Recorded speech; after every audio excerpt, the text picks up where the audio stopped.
Martin Luther King Jr. The people to help us talk about it is Sarah Woods, Larry Woods, and Naisy Dolar.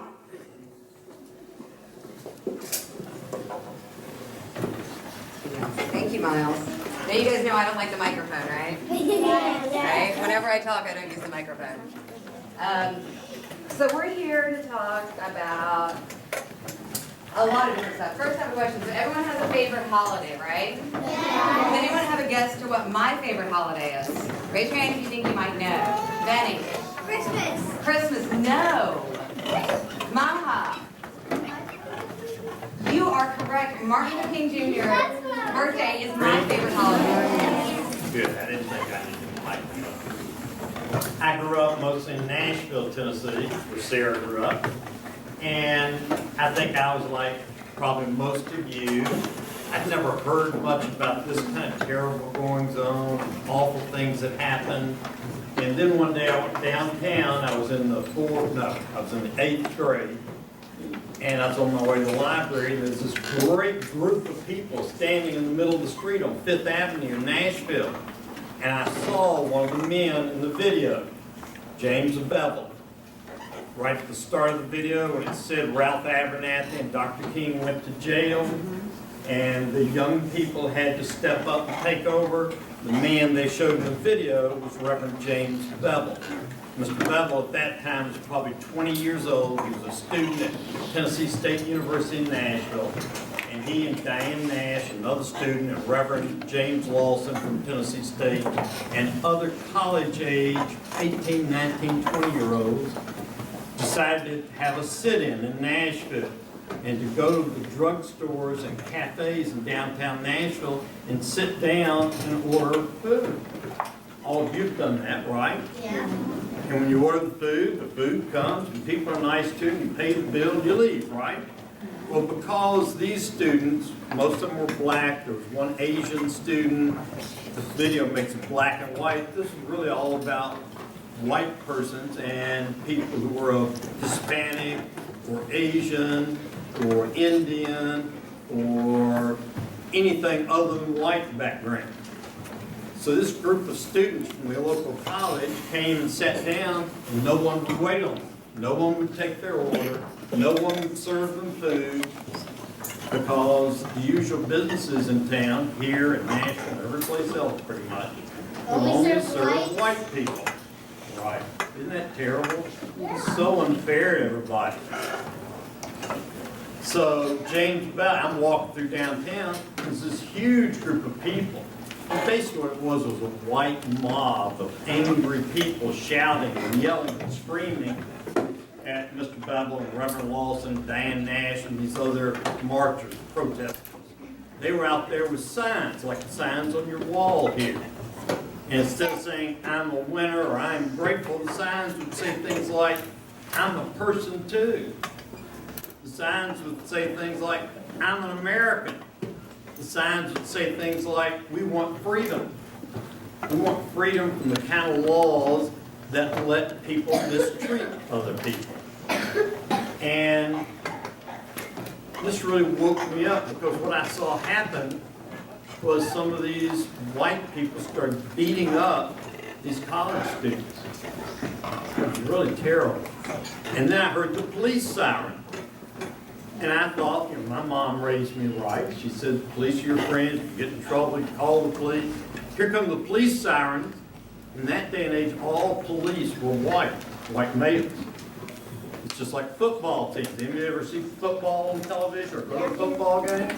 Well, in those days, all the players, generally, were white. If you weren't white, you couldn't eat in the restaurant, you couldn't play on the football team. You couldn't do anything that the white people could do. That's right. That's exactly right.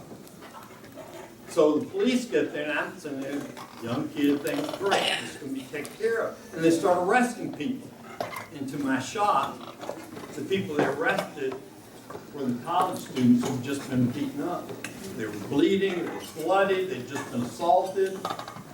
And the police sort of congratulated these white thugs who'd beaten them up and arrested the victims. Because, of course, they've broken the laws. They've challenged the white power structure. Well, that's what you saw in the video. That's why the police officer in Birmingham is turning fire hoses loose on the children, German Shepherd dog, because the law sanctioned and supported these kind of awful, unfair activities. As a result of the work of Dr. King and so many others that helped him, we finally got those laws changed about 4 years ago. And I think I, at the time, as a young person, thought, great, now we've got the laws changed, everything will be okay. It didn't really work quite that way, as our next speaker that I think is going to talk some about. Just because the laws change doesn't mean people's hearts or thinking changes automatically. That takes hard work. And Dr. King and Rosa Parks and Ralph Abernathy and Andrew Young and Diane Nash and a lot of other people work very, very hard to change people's hearts and minds. But I was like most young people. Never thought about this till I ran into that scene in Nashville that day. And then I went to college in Atlanta, which is where Dr. King's headquarters was by that time. So I started going on marches with his organization and him in towns in Georgia. And then we marched in Selma, Alabama as a follow-up to what you saw in the video in Birmingham. And between the Birmingham march, people carrying signs saying, I want dignity, I want freedom, and Selma and other marches like that around the country, Congress changed the law, and we're all free today to expect fairness in our lives. Nobody's perfect. Sometimes we all goof up, maybe. Sometimes we don't get treated the way we ought to by everyone. But what Dr. King preached and taught is, Larry, what should be your response to someone who doesn't treat you fairly? Should you hate them? That doesn't accomplish anything, does it? In fact, that's just the opposite of what Dr. King wanted. No. Dr. King and people who helped him, like Reverend Will Campbell, preach, what you do to those who are unfair is you love them. It's the only long-range way you're ever going to accomplish anything. And that's very difficult sometimes. If you get bullied on the playground, that's unfair. That's something we want to stop. That's something you're going to tell your teacher or the principal about. But what are you going to think about that kid the next day and the next month and the next year? Maybe they need a helping hand. Maybe something awful is going on in their life, like it's happening to so many people we saw in the film. And what they need is an open heart. It won't solve all problems, but it's a step in the right direction. The reason we think Dr. King and hold him to be a hero and a great man was because he had the kind of heart that he wanted fairness for everyone. And he and people that helped him all across the nation helped change those laws. And Naisy did a lot of work in Chicago and other places to help carry that out, I think. So she's going to tell us about how that worked. Do we have any questions either for me or for Mr. Woods? Or for me? What do you have? I forgot it. That's okay. Oh.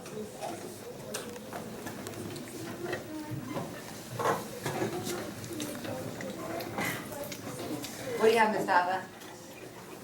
Why do they only let white people like do everything they want? Well, they used to. And that's a very good question. It's also a really hard question to answer. Why do they only let white people do whatever they want? I think the real answer to that is, in this country, at least, the white people have been in the majority for hundreds of years. There are millions of white people and hundreds of thousands of non-white people. Many, many more white people. So they had all the power, even in a democracy like we have, they had all the power. Their candidates won office.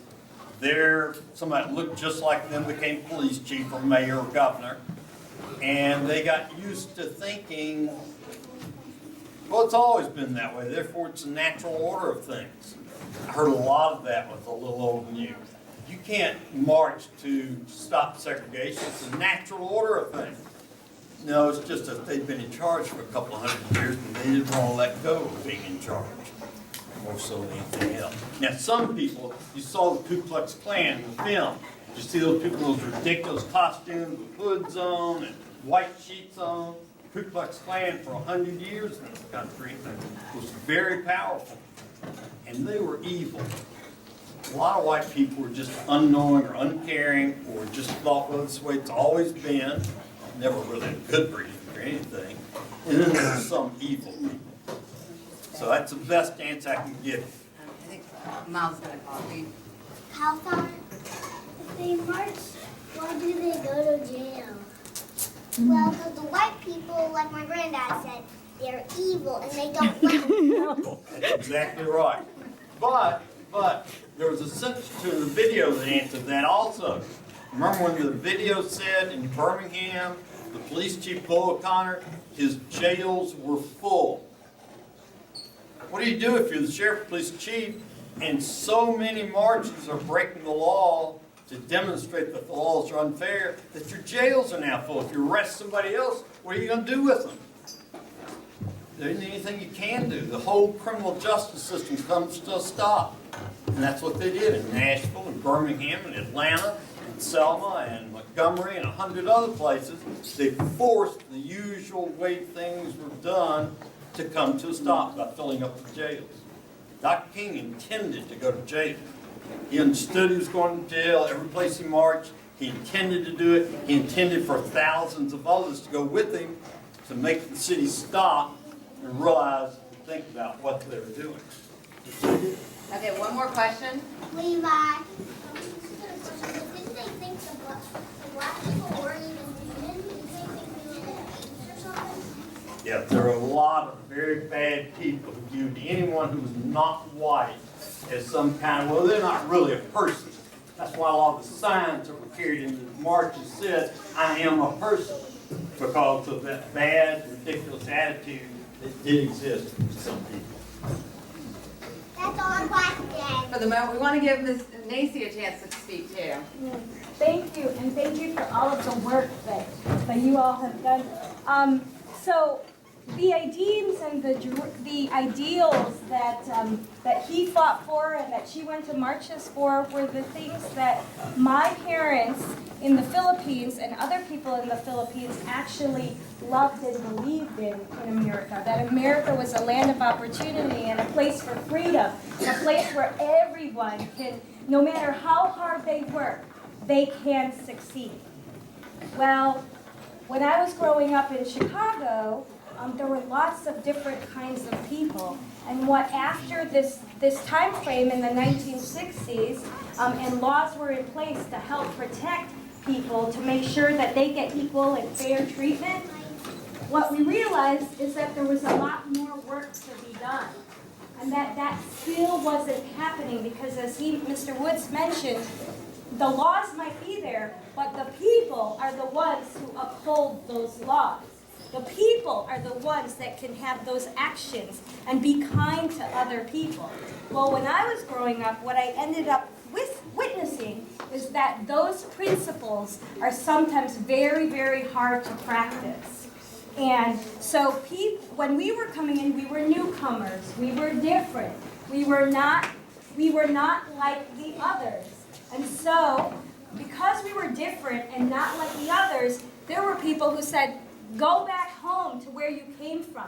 Go back home to your home country. You know, you don't belong here. You're not American. When the reality was, many people uprooted, left their home, what was considered to be their home, and made a vow to America that America would be our home. But yet, people were getting beat up. I was being made fun of at school. Other people were saying really mean things to other people, like whites and blacks and Latinos and Asians were all different people saying mean things to others, to the point in which sometimes it's hateful, and to the point in which sometimes it's physical, where they beat people up. So what happened is I learned from you and from the movements that it is important to take a stand, to be an ally, and to be an advocate. My parents didn't learn how to do that type of stuff, and I didn't grow up with that, but there were lots of people around me that taught me how to be an advocate and say, no, don't make fun of Milano. Don't make fun of Milano because of this. That's not right and that's not fair. Don't make fun of Naisy because she's short and she's Filipino. That's not right and that's not fair. You know, she deserves an education. The same thing went along in terms of witnesses of that I have seen with other people.